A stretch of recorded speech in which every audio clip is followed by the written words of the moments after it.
Welcome, humans, spirits, and kitty cats of all kinds. This video is not the full film of Legend of Hei. This is a review of the English dub for the movie. At the time of release, The Legend of Hei is available on DVD and Blu-ray from the good folks at Shout Factory. Plus, you can also watch the movie online via streaming sites like Crunchyroll, Tubi, Pluto TV, Amazon Prime, Fandango, the CW? Or really, just a whole slew of places to check it out online. Please support the official release, because we want to keep encouraging animation from around the globe to get made. Sincerely, the Dub Talk Podcast. Meow. Pardon me, everyone. Hope you're feeling good today. Before the episode begins, we need to take a meow mit for the following announcements. The following podcasts may contain language or subjects that are not suitable for younger cats. Listener discretion is advised. There will also be spoilers for any and everything being discussed. Be on your guard if you haven't seen The Legend of Hei yet. And finally, the opinions expressed are those of the individuals and don't necessarily reflect the Dub Talk podcast as a whole. So for so good, meow we're talking. Sit back, relax, enjoy this cat-tastic tale.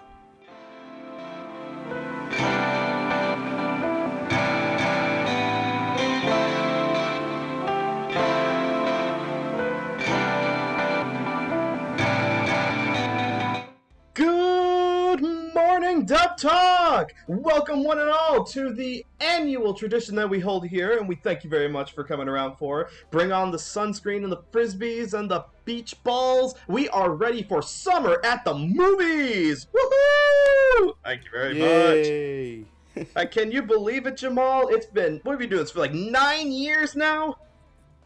Yeah, we're almost approaching 10. That is amazing. Like, very soon, we're going to be old, double digits. We're going to need a lot more candles on the cake.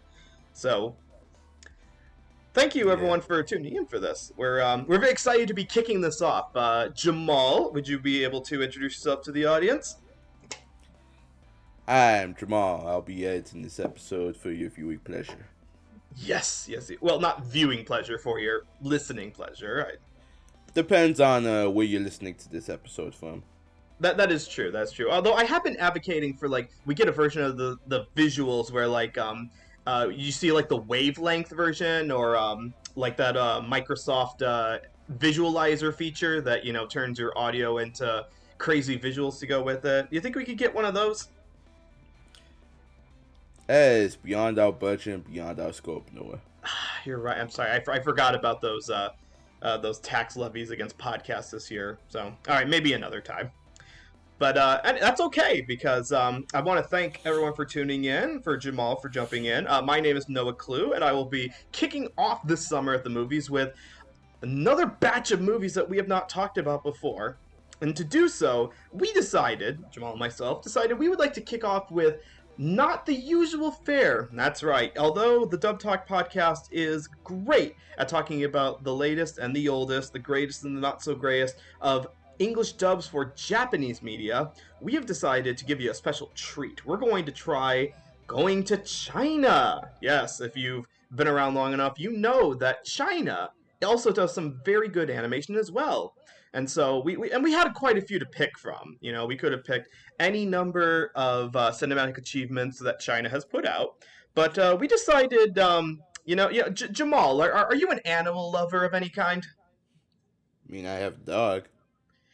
You know what? So do I as well. What kind of dog do you have?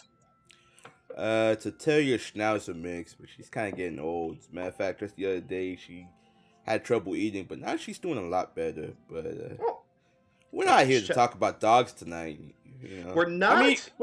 I mean, we could talk about a variety of animals, but I think there's one in particular we could... let's just say there's one in particular that kind of caught our eye tonight, you know? That is right. That caught our cat's eye, you might say. God, I hope they dub that reboot. They've been doing reboots of everything, so I'm sorry, I don't see any reason for them not to redo the Cat's Eye series. Although the original was perfectly fine, so I can see why a new one would be redundant. I mean, I thought a new one was coming out, but the problem is like I think it's Amazon that has it or something, but that's neither here nor there. It's not. It's not. No, we're not talking about any Cat's Eye anime. We're talking about a very special cat. Yep.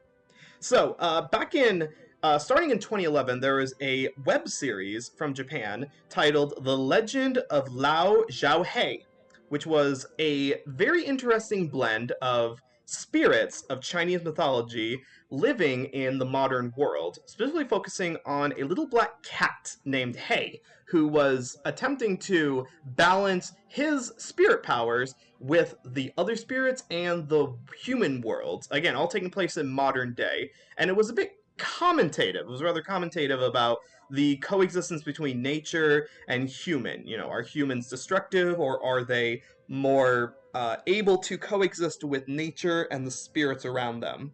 And that web series went on for quite a while, and it got very popular actually on Chinese social media, to the point that in 2019 a film version was made.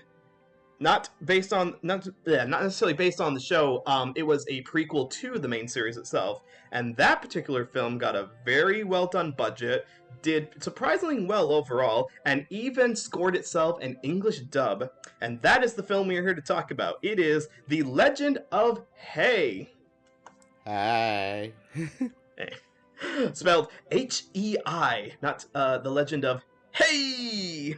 Yeah.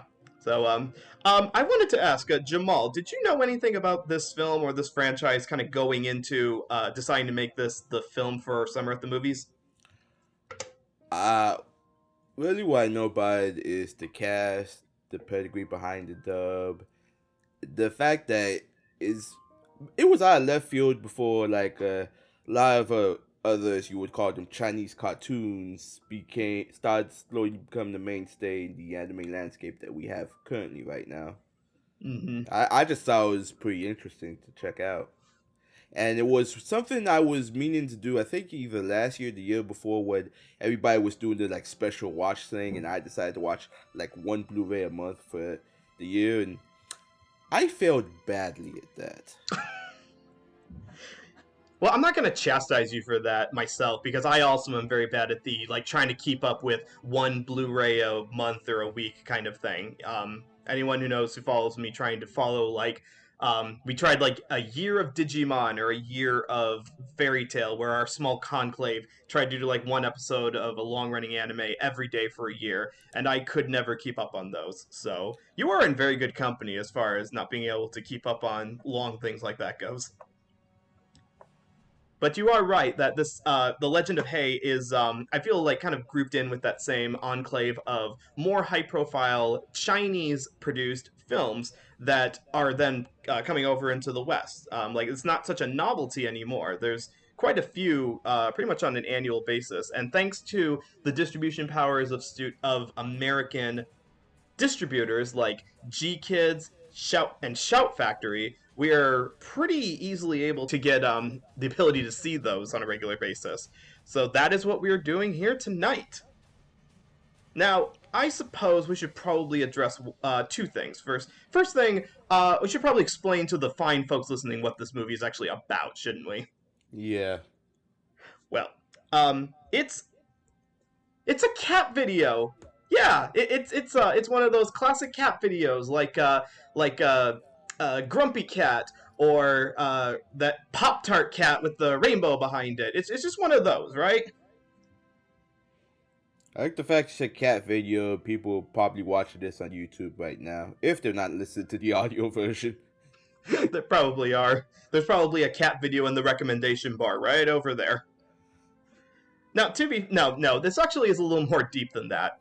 So what The Legend of Hei is really about is it is about a little black cat named Hei, who is starting out in the forest, and you start by thinking that, oh, maybe this is kind of set in the past, maybe this is like a pre-industrial setting, but no, we very quickly see there are bulldozers that are tearing up the forest, scaring away the animals, and so Hei attempts to fight back against this industrial development going on, is not able to do so, though.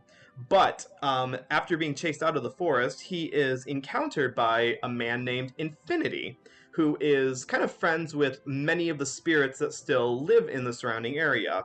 And from there, they go on an adventure. They go on a trip across the ocean, across the land, and then to the city to meet up with this special guild, this guild of spirits whose mission it is to foster positive dual living between the spirits and the humans of the modern world.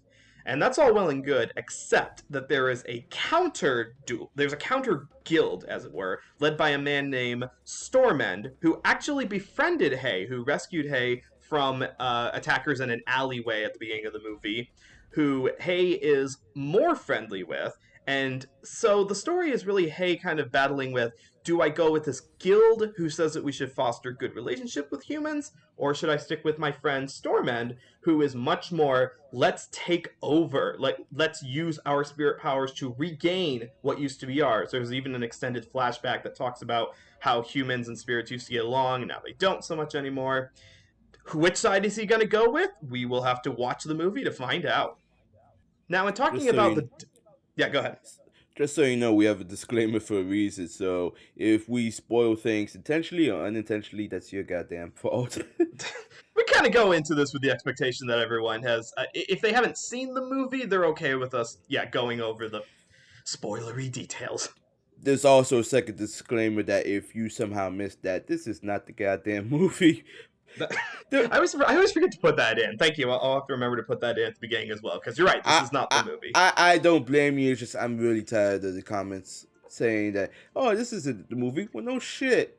This isn't the movie to begin with. This is a discussion of the movie. We've had to tell you this year after year after year. Jesus Christ, get over yourselves. Boy, Jamal here is getting kind of justifiably antsy on this, kind of reminding me of the cat himself, because Hei is himself a very kind of childish character, very impish spirit, sort of, as it were, which leads me into saying that we should probably start talking about the English dub that went along with this movie. Yes, let's.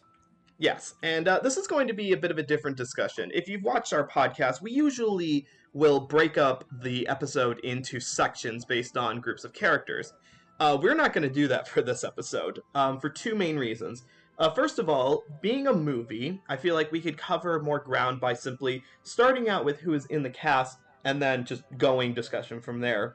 But also, the dub did an interesting thing where it changed the names of all of the characters from Chinese names, as they were in the original Chinese sub, to English equivalents in that make it very difficult to correspond which character goes to which English voice actor, aside from the main ones we'll talk about.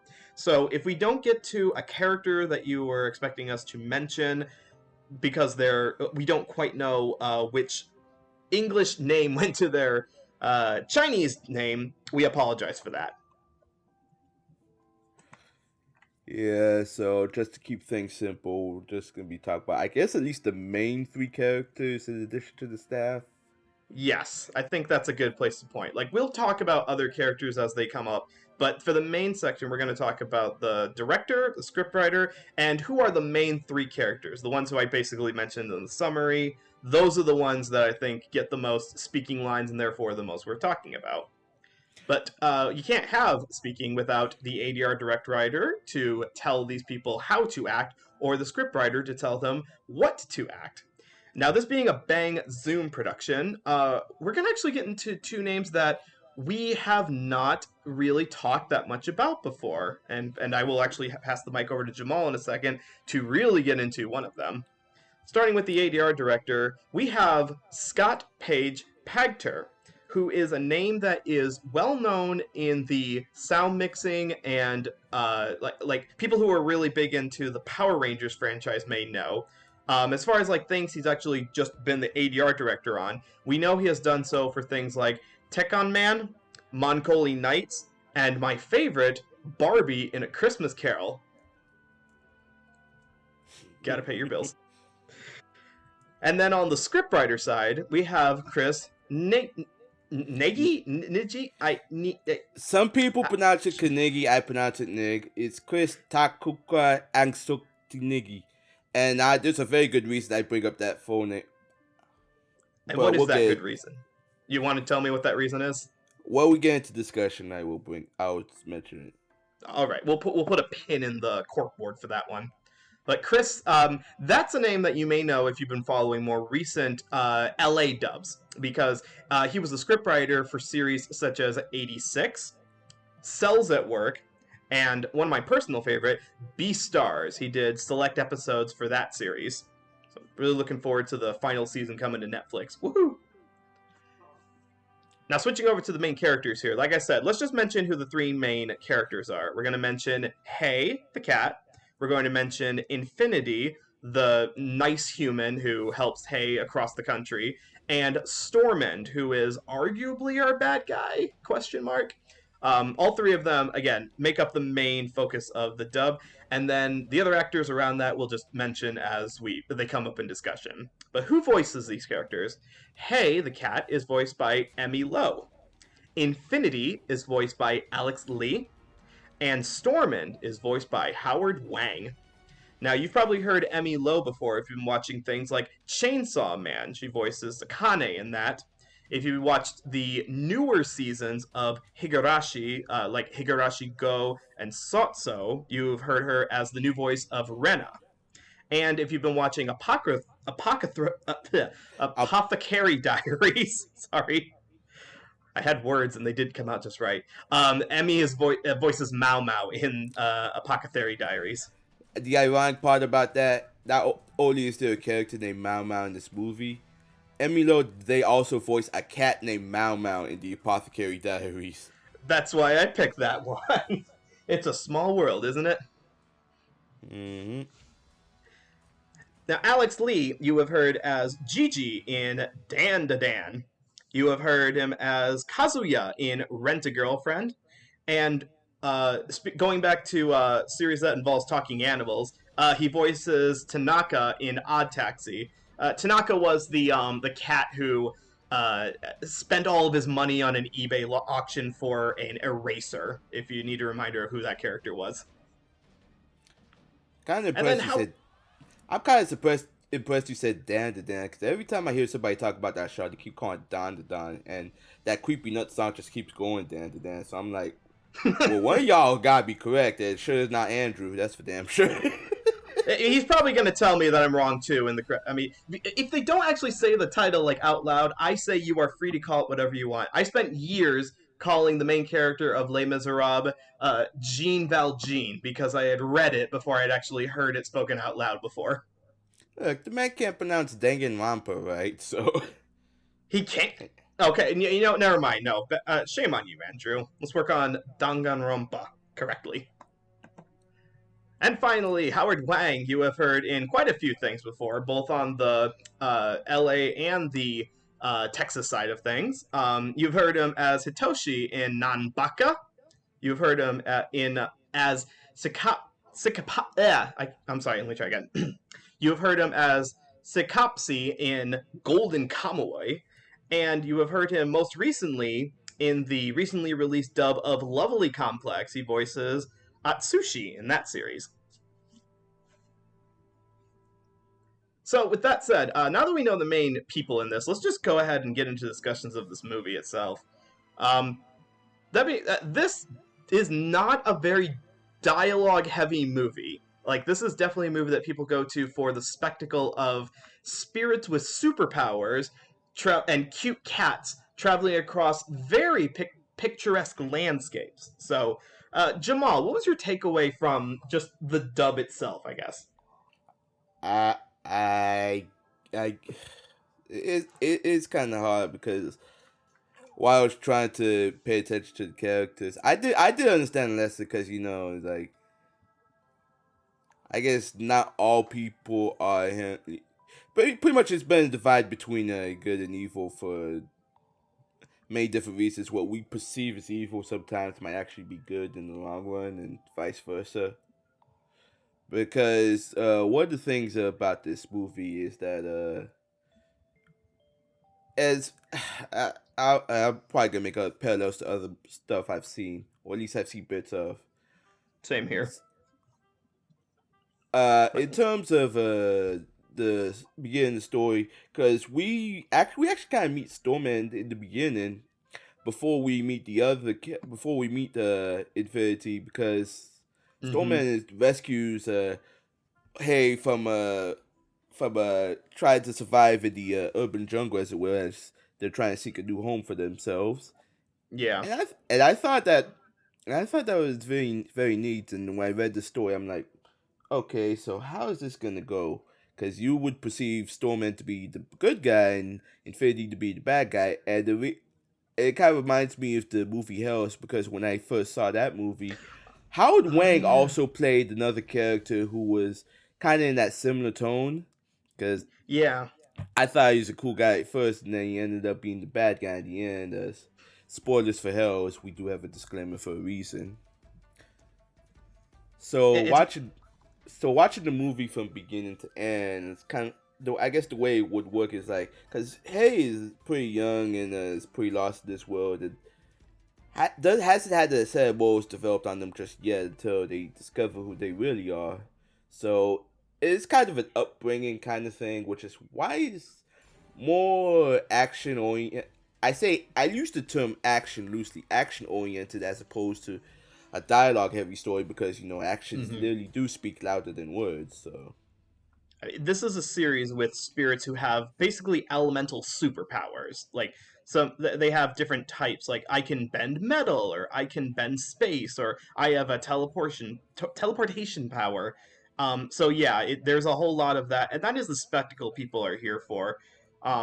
That said, though, they do have dialogue scenes when the characters kind of stop for a moment and kind of rest around a fireplace. Like there's very many rest around the fire, sipping tea, and debating over the morality of, do we overtake the humans and take back the world that we feel is rightfully ours, or do we learn to peacefully coexist with them?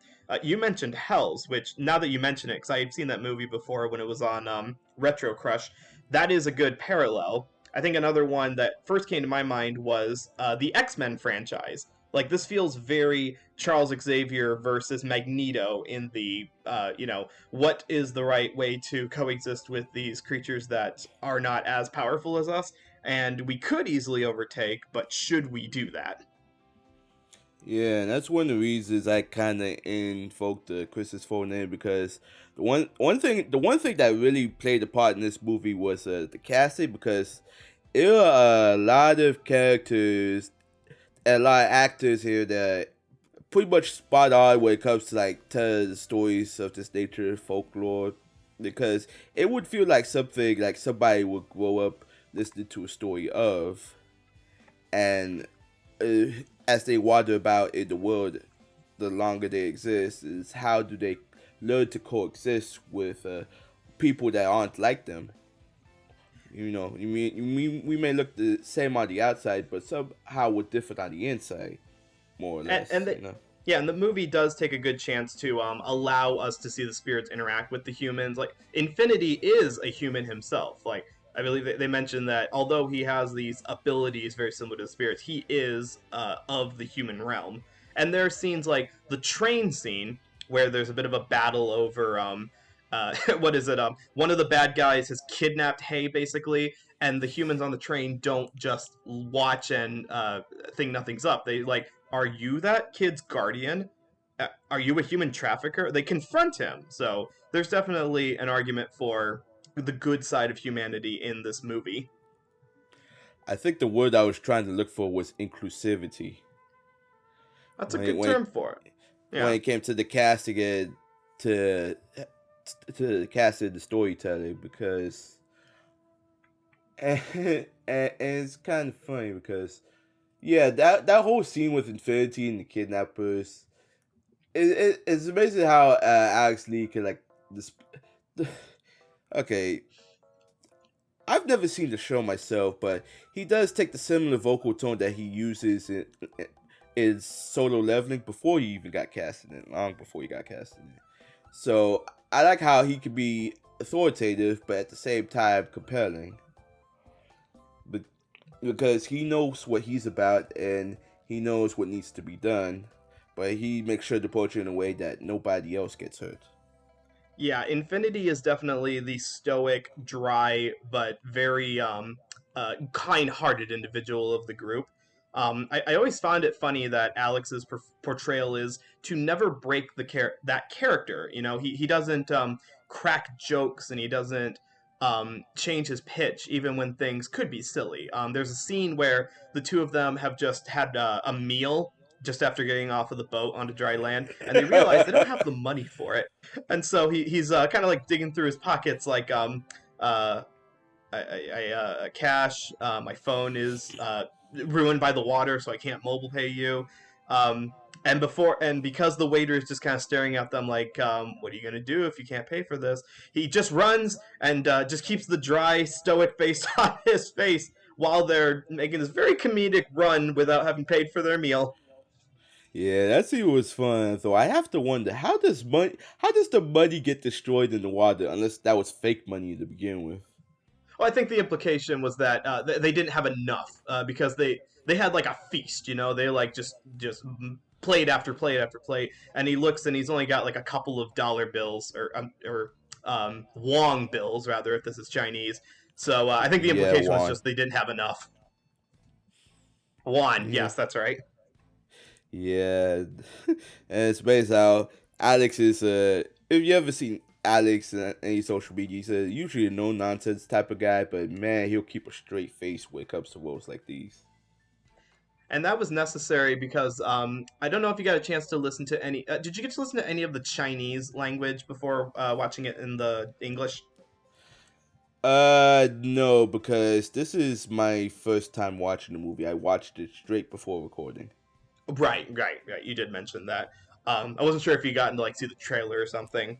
But that's okay because as far as I can tell from kind of comparing the two, the Infinity's Chinese voice is very similar to what Alex does here. I think they tried very hard to have equivalent voices, both in terms of pitch and delivery, between the Chinese and the English. So yeah, if you were just trying to imagine what Infinity's Chinese voice was like, and like, oh, what did the actor have like that? It was exactly the way that Alex portrayed him in the English version.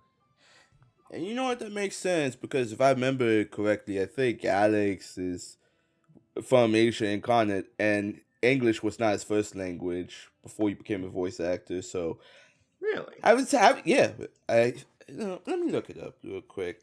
Yeah, we want to. We have the history of everything in our pocket, so we may as well confirm that. Yeah, he is Vietnamese. Gotcha. Um, so that brings up an interesting point. Is I also have not seen the series that preceded the production of this movie itself, and I'm not as in tune with East Asian mythology. I know quite a bit about Japanese just from different anime and series that we've seen that made me interested in researching the mythology they were referencing, but I don't have a good frame of reference for very many Chinese myths outside of the legend of the Moon Princess. So it's interesting to watch this movie, which seems to be playing very fast and loose with the concept of spirits, and I don't think they're referencing any like particular stories. I think this is just kind of playing up the concept, the idea of Chinese mythology. You know, trickster, shape shifting creatures coexisting in the human environment. Um, so yeah, I'm not sure if they were pulling from other cultures, like were they pulling from Vietnamese or Filipino cultures, but it was still pretty easy to understand what they were going for just from watching this movie on its own. I mean, I can think of one thing because I remember when the other guild members were catching up to them because you got Suzy Young, you got I think yeah Jenny Yokobori, the flower spirit, and a few other people. They're all sitting around having tea at a campfire. Mm-hmm. It kind of reminded me. I almost want to say it kind of reminded me of Dragon Ball Z, but what I realize is it's Mm. probably the only Chinese folklore I can think of that close to that I'm pretty sure Dragon Ball Z was based off of was Journey to the West. Yeah, and that's very much a universal kind of story. The whole like the Odyssey kind of story of traveling across the country to a promised land kind of setting that you could adapt that to any setting, even removed from its origin as a Chinese folklore. Yeah, But I wouldn't be, yeah, because Moon Princess or Princess Kaguya, if you're in Japan, it's more adapted to. I don't want to say it's more adapted to romance stories because if I throw out that term, some people gonna come at me. But I know that's not always the case because I'm a Sailor Moon fan. I'm sort of familiar with the tale of Princess Kaguya, as it will. But Journey to the West is more of an adventure story. yeah, More, absolutely. yeah, more than likely. The origin of the Moon Princess is it lends itself more to romance. You're right. Although they did adapt it into a Glenn Keane directed film back in 2020 called Over the Moon, but that was much more tied to daughter's relationship to her father rather than a man and a woman separated than the original folk tale was. You, So you you can adapt it in different ways. You said Over the Moon. Now I'm just remembering Tony Cowards out on Blu-ray. I don't know what that is. Oh, you're gonna be in for a treat, man. I swear to God, if Valentine's Day ever comes around, I ever get you and recommend If it that, I'm comes around. making. it is. Now I think about. I think that's also based on Tale of Princess Kaguya for multiple reasons, but it's neither here nor there, and I'm really getting off topic right now. So let's That journey back we to the are. West. Let's journey back into the story with. Okay, the inclusion of Infinity as the token good guy in this is definitely countered out by our bad guy played by Stormend, who is interestingly much more of a I want to say like an almost a Bishonen-esque kind of bad guy. The kind who seems to have their cool on, have their straight face on most of the time, but when they're pushed, when they're challenged, they start to crack, and you can really see their evil side poke through, and we definitely see that with Stormend in the finale of the movie. Most of the time, he's very stoic and put together, and you're like, oh, he can't be the bad guy. But at the end, he steals Hei's gifts and gets absolute. They have a Super Saiyan battle right in the middle of the city, and it's like, oh, this guy's bad. Yeah, that gave me like Matrix Kung Fu Hustle vibes with a little of a. I want to say Shy, but I don't. Yeah, you never seen Shy. There was a whole scene in Shy which Michelle Rojas also shows up to. Uh, they're Nezha in this towards the end of the movie. I'm like, they're trying to get into to this dome that's supposed to surround all life surrounding it, but they evacuated everybody in town just in time. I'm talking about the movie, by the way. So Okay. you kind of mentioned that Stormman turned out to be evil in the end. There were kind of clues, but we didn't pick up on because we thought maybe somebody else was impersonating him. Like when he goes to meet Mr. Min, who discusses the past with him, which unfortunately we never get much of a backstory to Stormman's motives. Stormman sends to him, there's something I need to take from you, and Mr. Min says, I understand, but the past is the past, you need to learn to let it go. And then next thing you know, he's incapacitated on the floor as his assistant Mao Mao sees him as crying out in anger, only to realize, oh, he's unconscious, not dead. Mm-hmm. And then the Yeah, next moment, we see him. He barges into a bookstore and tries to steal power of this. What was this? This tiger spirit and Yeah, Tiger Brush. Yeah, Tiger Brush is Brush. the name. Thank you, Tiger Brush or Brush Tiger, and sends all these little drawings of animals and stuff after him. Yep. And then, and then you see this one frog who pulls off his jacket to reveal he's got anchor arms. I'm like, what the fuck? The powers come fast and loose. It's not as simple as like Avatar: The Last Airbender, where it's a very simple. Okay, you can control the elements. It's like no, we got people who like can possess people, or teleport, or bring drawings to life. You never know what's coming if you haven't seen it before. I guess what I'm trying to say in terms of Stormman is like, we don't always think about what we're seeing. Like, again, we thought he was a good guy until we saw evidence to the contrary, and only then do we realize there was something he's been hiding. That is unfortunately probably the one weakness of this movie because, like we said before, it's not dialogue heavy. But when you have what you thought was a good guy turn into a bad guy, and he explains his motives, we don't kind of get any more insights into those motives. All we do know is that in that dome, he wanted to take people hostage to have a hostage exchange for his brother's release. And he tells Infinity at the end that he just wants to make a haven for spirit kind. Yeah. And that he stole Hay's power. That Hay would have wanted this too. To which, when Hay came back to life, he said, what makes you think I would be happy about any of this? So Yes. Yeah, and that was the real the climax of the movie was where Hay, who has been kind of tugged between these two fractions. Do we take over the humans? Do we live in peace with the humans? And then Hayes like goes super cat paw and says, "No, no, I would not enjoy this, spirit exclusive world." And yeah, like goes full superpowers in the final battle. The yeah. whole conflict that I know that we didn't get much of a backstory in terms of like the motivations, like you said.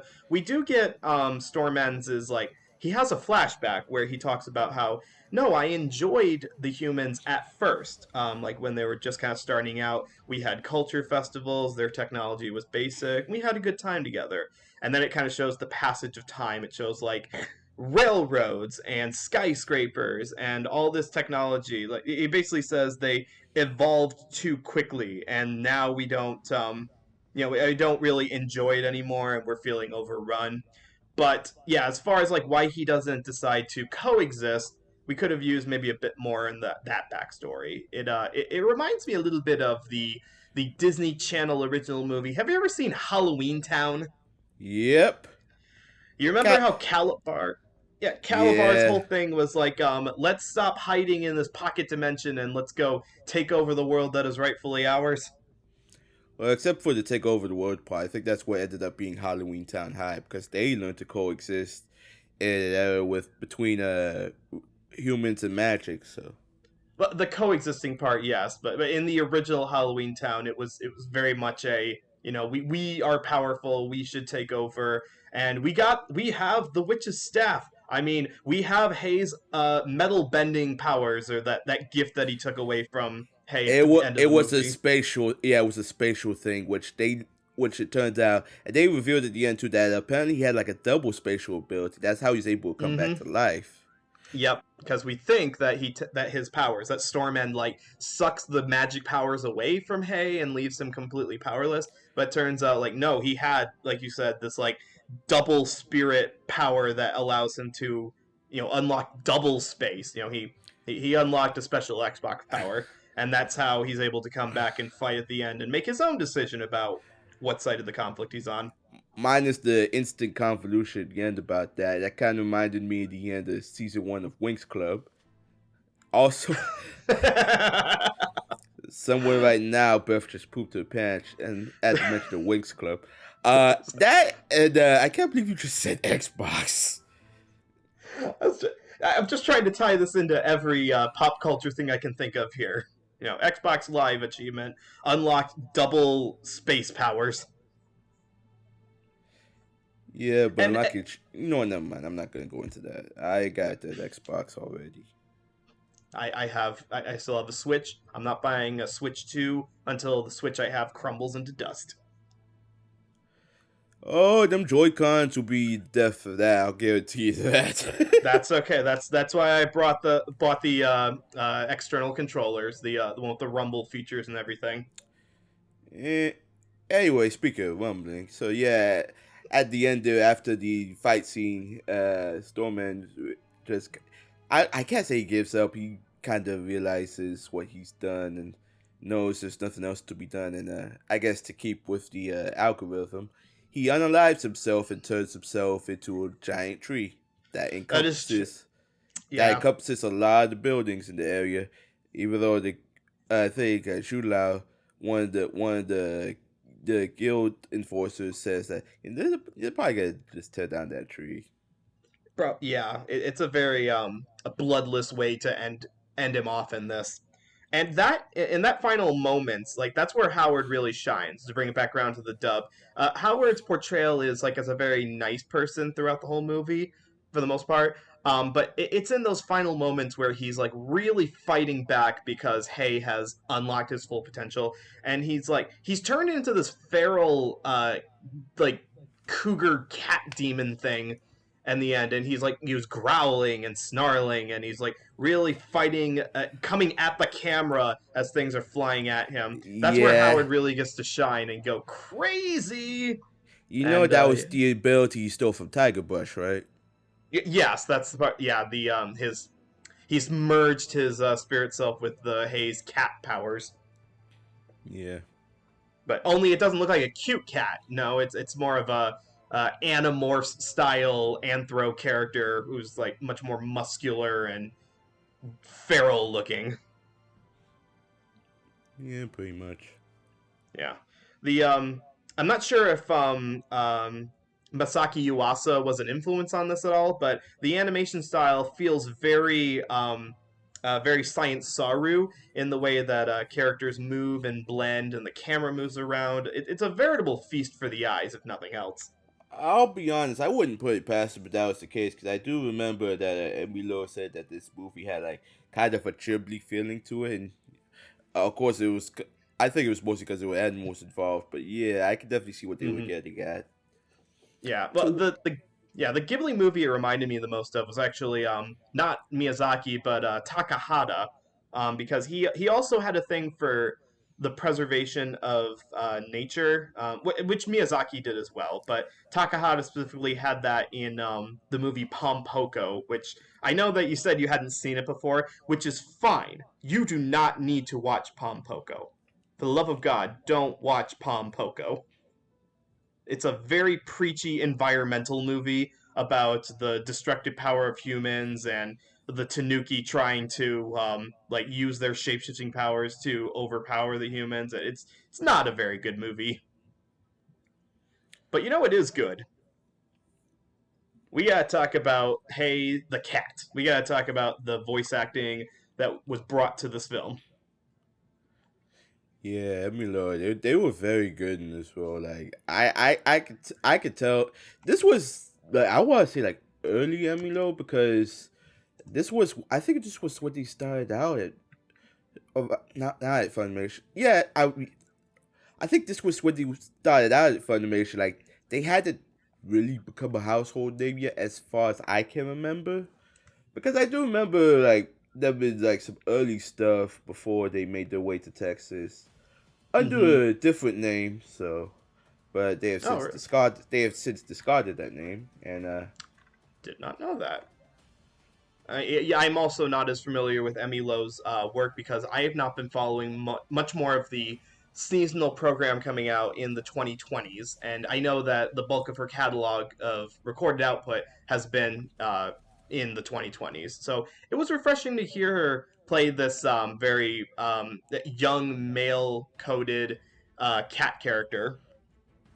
Definitely brought the energy, brought the enthusiasm needed to portray the younger, I don't want to be kidnapped kind of energy, but also the enthusiasm for life because Hay is like brought in to this world of other spirits and is fascinated by it. Like they meet spirits in the city. That he's fascinated by. He's learning how to control his powers while they're on the ocean. Um, yeah, there's a lot of personality here that Emmy really conveys really well. Yeah, and I think that to also bring up the inclusivity again, Emilo is agender. I apologize, Emmy. They are very well performed in this movie. I'm gonna go back and edit in all of the times I said the wrong gender and fix that in post. I'd also like to make the slight little joke: Emilo is agender, which means male, female, Emilo. I, I I always say that. I only say that because the tone that this kind of reminded me of, close to that, is the role is Hototo in Opere Ranman, which, of course, a lot of us here described as wacky racist, and I unfortunately did not get a chance to be in that episode, but I had a lot of fun watching it. Because Hototo is also an indigenous person who was pretty much kind of pushed from their home, as they were, much like Hay here in this movie. They're perfect. All comes full circle. Yes. I also bring up that inclusivity part because there's a scene between them and Michelle Rojas, who's non-binary, because their character Nezha apparently. Okay, so here's the dialogue. Okay. Hey asked Nezha, "Hey, aren't you a guy?" And Nezha was like, Nezha was like, "Yes." And he was like, "Well, why don't you just change your hairstyle?" And that's how it demonstrates where if I take off the if I take the pigtails off, if you take the pigtails off, and then everybody in the guild going, "Hey, who are you?" mm-hmm. It's the Clark Kent glasses of this anime. Yeah, the Clark Kent glasses.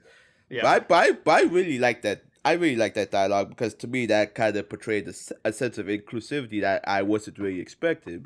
But that's only if you know about the actors involved. Yeah.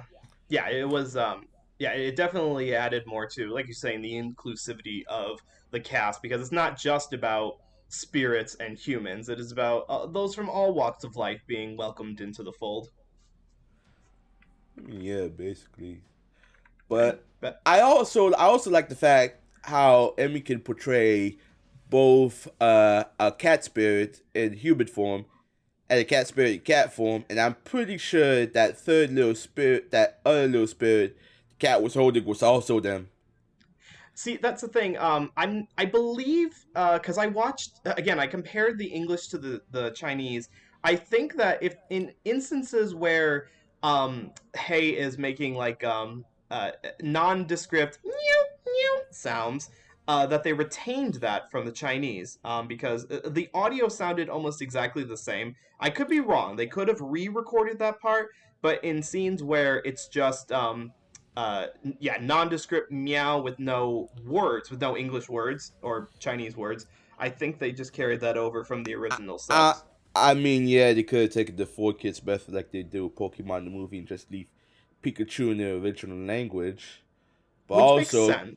but Yeah. also, like we've also stated that everybody in this cast from all walks of life. I mean, you got people from Vietnam, you got people from China, you got people from Taiwan, you got people all over Asia. I wouldn't be surprised if a Filipino showed up in the cast too. You know, it's all the inclusivity. So whatever approach they took to that Hmm. is very well deserved in the end. You know, It because if certainly was. Yeah. because if we didn't have that, we wouldn't have the greatness that is also the Apothecary Diaries. Like you could have the good dub, but if something feels off, then the whole thing will kind of fall apart spiritually. Yeah, that's true. Like you're right that there is a lot of enjoyment that you can get from just watching a dub by itself without knowing anything about the background, like who made it. And then you get an extra layer of enjoyment by finding out, oh, this is the reason why they cast this person or they made these creative decisions. Like that does Exactly. add a level of depth to it. It definitely does. And I've really liked Abby Lowe's portrayal of this character. I really like a lot of Abby Lowe's performances. Like ever since I first heard them a long time ago, I knew they were gonna go places. I think probably the biggest breakout for me back in the day was as Small Clawed Otter Kimono Friends, which That show is something else, man. I'm sorry, I didn't quite get that. Like, maybe if I went back and tried it again, but at the time, I didn't quite get the appeal of Kimono Friends. I didn't either till Side Cadence dubbed it, so. Oh, that's probably why. It's because I only watched a couple of episodes when they first came out and didn't watch the dub. Also, I think the Blu-ray might be out of stock now that I mentioned that. Ah, darn it. All the good stuff. Why you gotta miss all the good stuff? Noah, why don't you get on that and buy it when it first comes out? Because you have to sell for the other good stuff, your children, your family. The things that's that what I matter love to you. You saved me there. You're like, yes, it wasn't a poor financial decision to hold on to the money so the kids can have a good summer vacation. Thank you so much for that. You're welcome. So rounding out this discussion, I think I do have a bit of a criticism. Like, we've been mostly positive on this movie, and I don't really have a critique on the main movie itself. It feels like it's being what it exactly wants to be.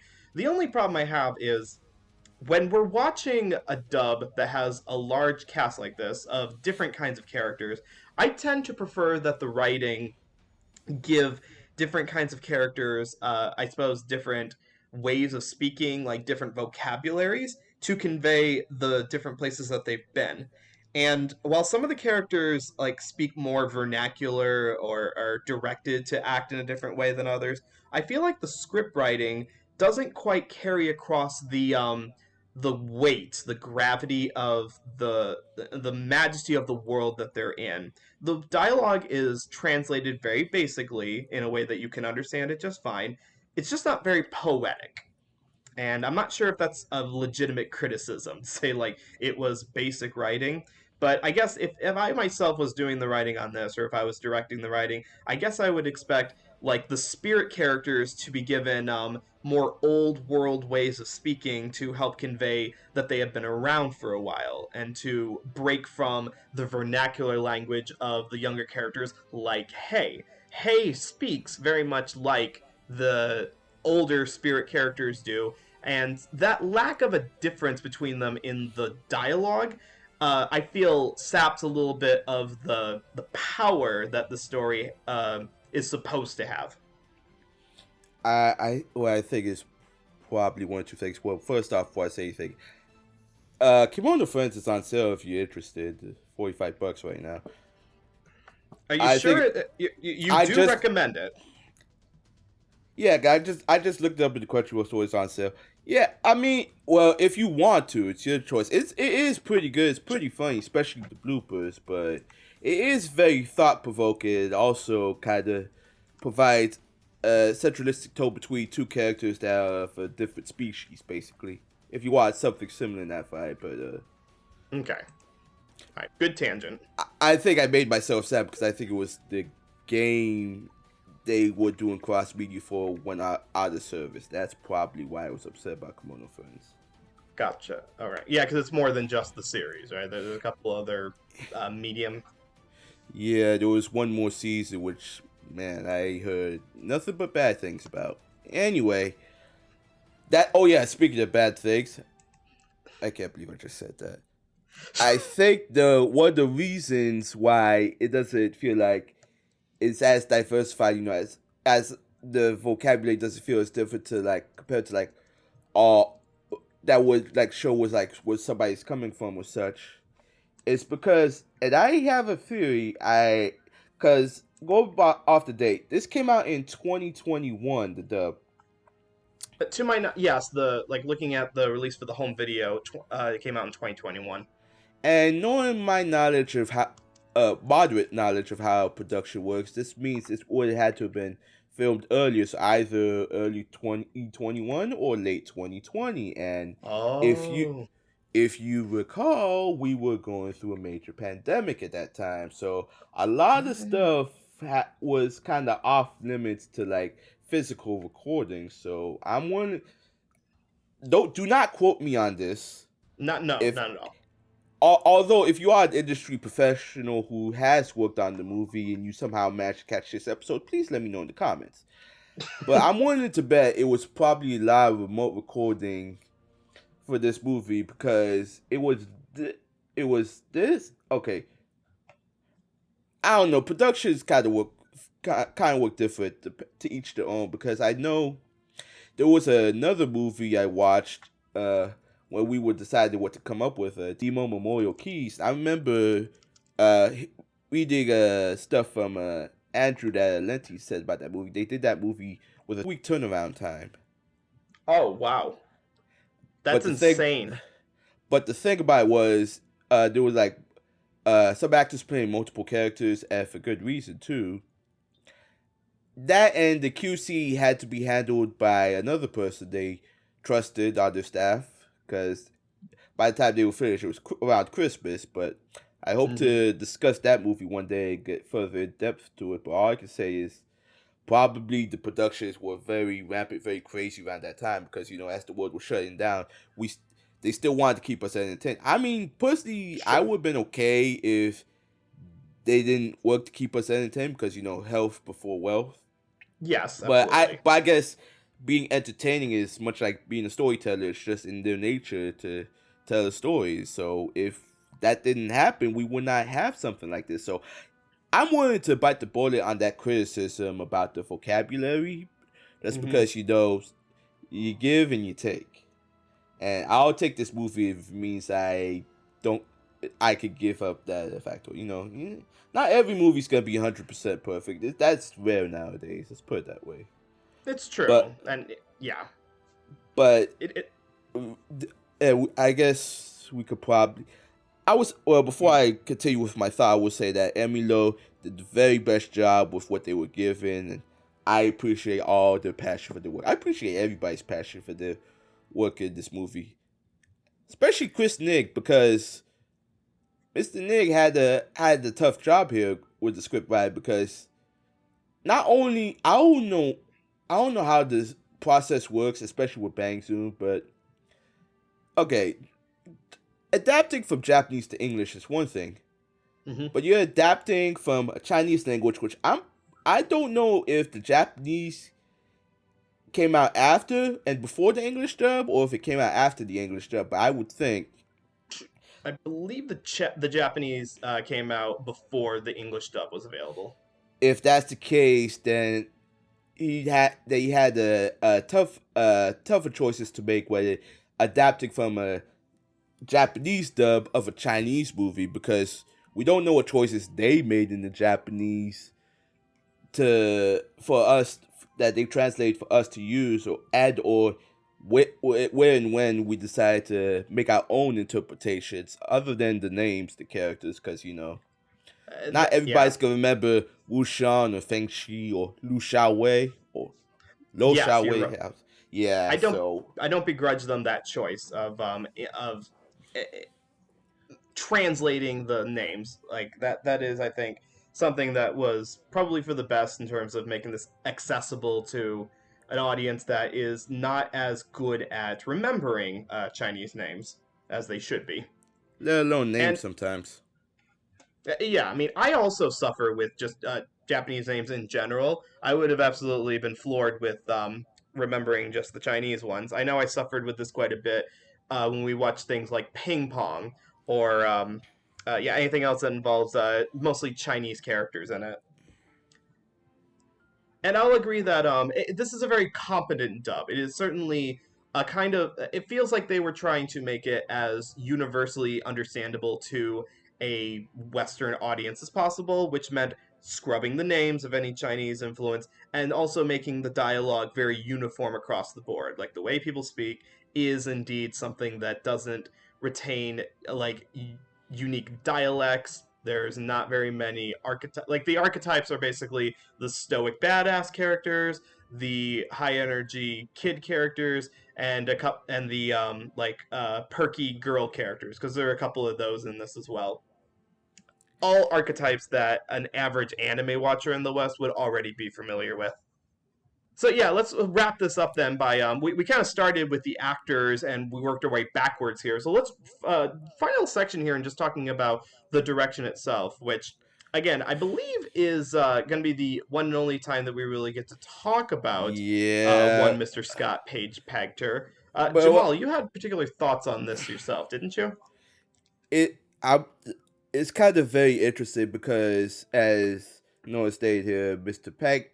Pactor here, he's been the $80 director for the entirety of Mighty Morphin Power Rangers and like supervisor producer for like the entire Saban era of Power Rangers. Before I ever knew he got into anime, like, but then again, a lot of people that were like work in the LA area in Bang Soup have been involved in Power Rangers somehow. I still remember Wendy Lee being Alpha 5 in space. Oh yeah, you had your yeah. And then you got Julie Kluwer, who's a Deca, the Astro Mega Ships computer. People like those. Of course, you saw I was gonna point out Barbara Goodson. Of course, people are gonna think, oh wait, you forget John Young Bosch. I'm like, but John Young Bosch is like the most obvious choice. But anyway, that's neither here nor there. Yep. So when I found out years later he had been more involved in anime than I thought, like he does have a lot of staff credits that compared to like somebody like Tony Oliver, who's also in Power Rangers, by the way, believe it or not. It all ties together. Yeah. Unfortunately, and this is why we said the one and only time. Unless you nudge us for a Comey Can't Communicate episode. Unfortunately, this was the last thing he ever directed before he passed away later that December. Yes, it was. He was, and that was surprising to read because I guess I've known about him mostly through his Saban stuff. Only when researching for this episode was it pointed out, oh, he passed away back in 2021, and that was real. So it really is, yeah, like a final swan song legacy to the work that he had done in adapting material that others may not have taken a chance on. That being Sentai Films, not Sentai Filmworks, bringing it over into America and finishing his career with bringing over an adaptation of a Chinese web comic animation over into a feature film. I think what you meant to say, and I know you did not know the term for this, it's Super Sentai, because if you say Sentai, yes, people are going to think Sentai Filmworks regardless of what anime we cover. I should have just said Tokusatsu. I apologize. I'm sorry. I ain't mean to be pedantic. I'm just, No, be pedantic. I am pedantic. If I was you, I would tell me, go back, re-record that. And so, yeah, as far as the direction goes on this, like, it's a very competent and it captures a lot of the spirit. Like, I think that's the main thing, is in translating from the Chinese to the English, the actors retain they sound very similar to the Chinese side as far as pitch goes, and it is very easy to understand what everyone's saying, and it maintains a lot of the same energy that matches the crazy animation you're seeing on screen. Yeah, so the fact that Scott captured all that fluidity with the actors in a movie like this, I think he was just drawing on years of experience doing a lot of the dubbing for not just Power Rangers, but for Fox Kids TV shows in general, because the man's been all over the place. So drawing on that experience for something like this, so understanding like what goes into this movie and knowing that it's one of a kind, he knew he could not afford to mess up his shot on this, because you only get one chance to tell a story like this ever again, especially in his case, because none of us here knew it would be his last project. So the fact that, and it's kind of a shame that it kind of went unnoticed for a little while too, because like we stated, like we were trying to find credits for this, and no, I guess not a lot of people watch this movie, which is a shame because it's a really good movie. Because you hardly see credits for this anywhere. Like, I checked AniList, I checked IMDb, I checked the fandom, which, Jesus Christ, that site's a mess. Yeah, it is. I pulled that up, and it has the credits for like the English actors, but nothing for the other behind-the-scenes people. So thank you so much. You're welcome. You kind of need the coding for that site, and then of course ANN, but they're being selective. But yeah, surprisingly, this does not have an entry on ANN's encyclopedia. Yeah, so the movie is beautiful, but the resourcing this for the episode has been kind of a mess, and I'm glad we kind of got to go first on this because start out with a bang. start out with a bang, you know, get it over with. But you really, I think we should probably just go straight into final thoughts if I'm being honest, because Scott This is a yeah. he did a very spectacular job on this, and it is something that had been sitting on my I'd say on my backlog, but I don't really keep a backlog if you know me. It's been sitting on my. Yeah, everyone has a mental backlog. It's like if you press them, they will say, "Yeah, I have some things I've been meaning to check out for a while." I might not write it down necessarily, but in the back of my mind, like, yes, I know I've been meaning to get around to Yamada's first time or something for a while, and just never got around to it. I don't even keep that. I just buy stuff and watch it when I have, if or when I have the time, or if Yes, I want to. Keep home media alive, people. Yes, please. To which, if you follow me on Blue Sky, you might see a tangent about that pretty soon. We'll plug that at the end here. Yeah, so it is a good buy. It's a cheap buy right now too. I think it's less than $20 on sale right now. Probably, because yeah, this release is. We'll talk about this in a second, but it is readily available in many different places and available on home video. So there is no reason not to check it out. And again, I would say if you're looking to expand your horizon a little bit, if you feel like you've gotten a little too stuck in a rut of watching either. Like, I've watched every Star Wars series that's on Disney Plus, and I've been keeping up with all the Japanese anime that's out there. But I want to try something else. I want to break out of that mold a little bit. The Legend of Hei would be a good place to do that. It is easily accessible. Like, despite the fact that it's rated PG for violence, swearing, and nudity on major services, there's really not anything objectionable in it. There's like maybe a little bit of bare butts on some scenes, and that's about it. Everything else you can sit down and just enjoy the spectacle of seeing shape-shifting spirits interacting with human characters across these very colorful backgrounds, all whizzing by multiple settings, mixing the human and the spirit worlds together.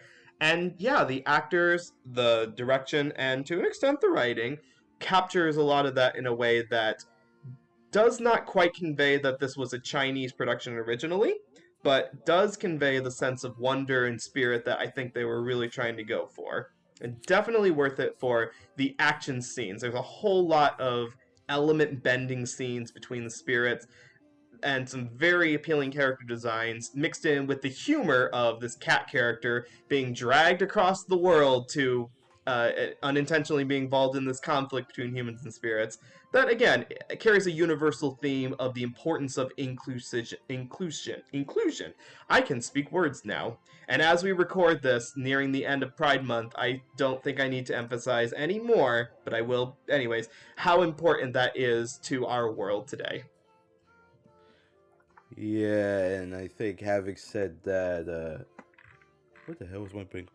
Yeah, it for someone like me, if you want to expand your cinematography horizons, this really is something you should check out. Cause again, like I knew about this for a long while, and I've now seen it for the first time, and it kind of makes me think, why didn't I watch it when it came out? Like I already knew about the good stuff that was found.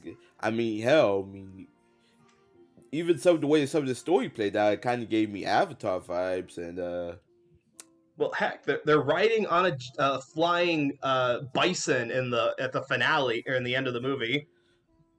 It looks like Appa. I think that might have been a cat, but I could be wrong. And it looked like it had multiple legs, so I'm gonna take it as it was a blend between Appa and the whatever that flying thing is from A Never-Ending Story.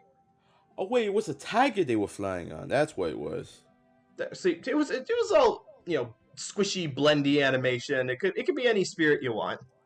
Yeah, pretty much. But I would say, someone growing up watching a lot of kung fu movies, specifically from China, this is something you really should check out. Even if you're not like a huge action fan or martial arts fan, if you're a folklore fan and you kind of like stories with empathy, this is something that's right up your alley. Agreed. So with that said, we should probably tell people where they can watch this if they're so interested now. I mean, at the So, very least, I know the Blu-ray is available on Crunchyroll. Like I said earlier, they have it on sale for like below $20. yeah, so luckily Shout Factory put out the Blu-ray version of this, so if you want it on home video and high quality, without fear of it being yanked from your favorite streaming service, by all means, check it out at your favorite home media sale site. I say pulled from your favorite streaming services, kind of tongue-in-cheek, because this is actually available in a lot of different places right now. Yep. The sub version of this movie is available for free on all your favorite free streaming services like Pluto TV and Tubi right now. Plex has it. Zumo Play has it. But if you really want the dub version of it, I believe that's only available on Amazon Prime or Crunchyroll.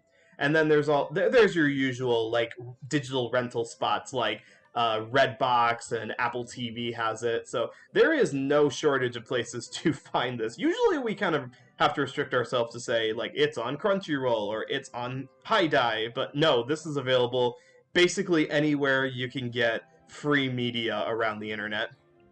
Holy shit! It is on Crunchyroll. Holy shit!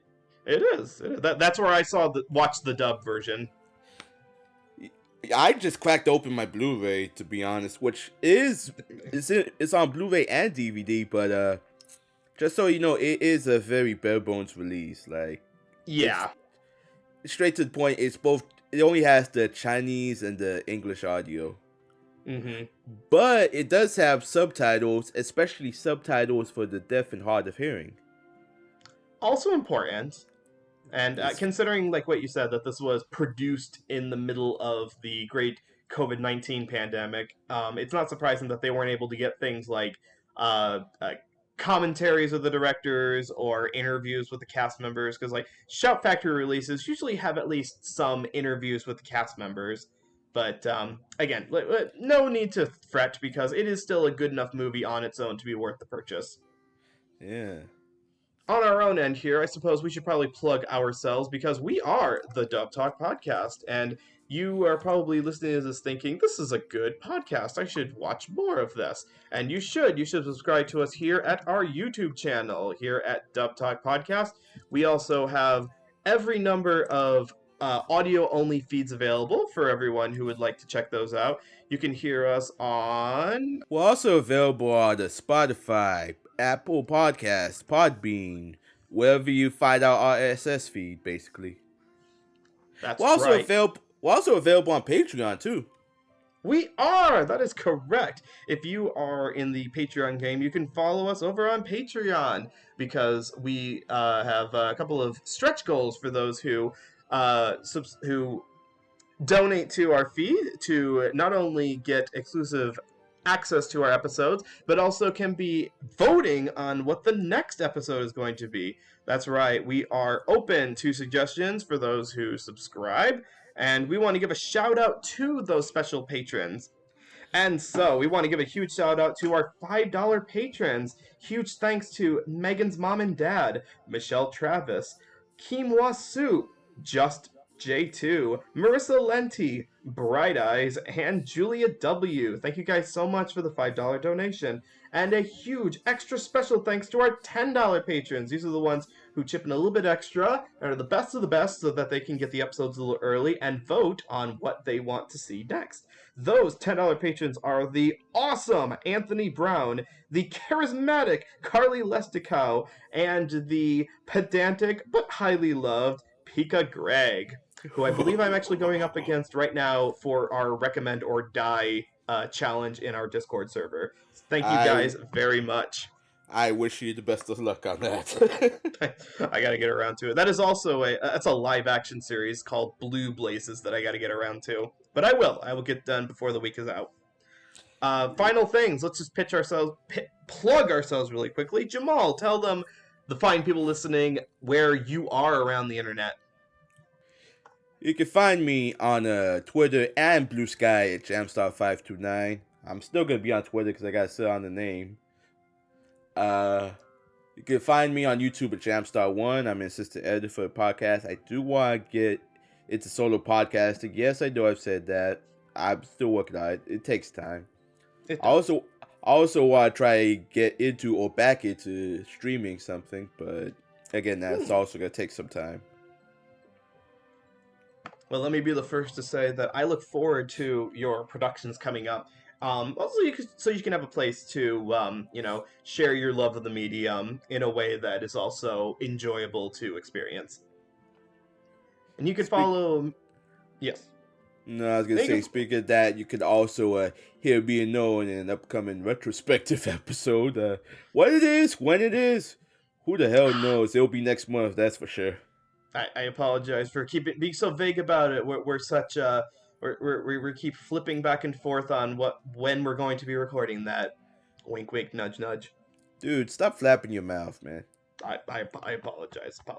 A little paprika in my eye. So you can follow me on Blue Sky and Twitter at Noah Clue. I am also sitting on the domain for Noah Clue on Twitter, and Blue Sky is mostly my place to not only share thoughts on the wide world of animation, but also to share the summer exploits of me and my family. We just went strawberry picking recently, and today was very fun because my daughter wanted something to do, so I said, fine, here's a bucket, here's a mop, go wash my car. And she did. She was enjoying washing it for some way to beat the summer boredom, I guess. So, yeah, that's what my Blue Sky feed is for these days. Well, I think that wraps it up. We try to keep these episodes shorter than the movie itself, so thank you all very much for following along. And with that, we have finished up our first episode of Summer at the Movies. Only the first of many special episodes to come, because as we move on from this episode with a talking animal, we are going to pass it on next week to another talking animal special presentation. I wonder what that could be. Check the trailer for more information. And once you do, you will understand. I think we've played this cat far enough. So, good night, ladies and gentlemen. Thank you for watching, and otaku-on, my friends. Keep on being catty.